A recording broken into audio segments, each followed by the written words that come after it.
Hi, I'm Steph. I don't want to just give you another boring photography video, how to do this, how to do that. Let's go behind the scenes from start to finish on a whole project. This client asked me to produce an image that's big enough to be printed on a 16-metre wall. Wait, did you say 16 metres?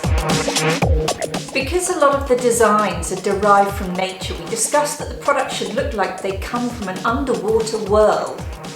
The client wanted to show lots of products in the one main image, so it's clear from the beginning that in order for these to print at a high enough resolution on this massive wall, we were going to have to shoot all of the products individually.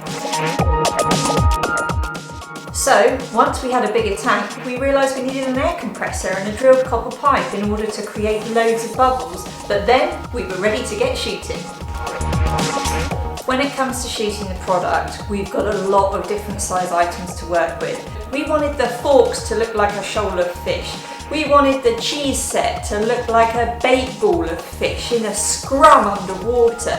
Then you've got things like candlesticks which look like jellyfish. You've got teapots and coffee pots that could be like, I don't know, let's say octopus.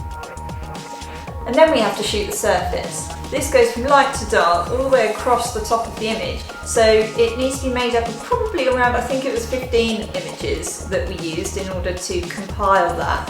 And then for the bubbles, I think it's probably around 75 shots where the bubbles are all cut out, all placed onto our main background image. This is days of editing. There's lots of things to be done. Everything has to be hand cut out. Everything has to be positioned. Everything has to be checked that the light is right, moved around on the shot to find the right area to position it. When you're working with 100 layers at a time, you have a massive file size, and especially to create it the resolution you need it to be printed. So you're looking at file sizes of around 30 gig here at one point. So what are we talking about here? Let's say we've got approximately 25 surface shots. We've got approximately 75 bubble shots, that's 100 shots. How many shots of product are in there? How many pieces of product are in there?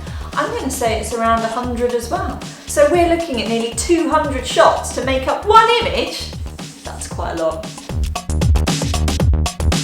Finally, when all the artwork's done, we just check with the guides to make sure that none of the artwork's going to be hidden behind the exhibition stand.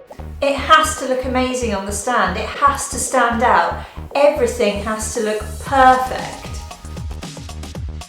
It wasn't just about bubbles in the foreground, we wanted bubbles in the background, out of focus as well, so that we could create depth to the image. We also wanted to capture bubbles on and around the products to give them a sense of realism in this hyper-real, surreal image we were creating. So what we're looking for is immaculate quality and immaculate attention to detail. And that is what I delivered for this client.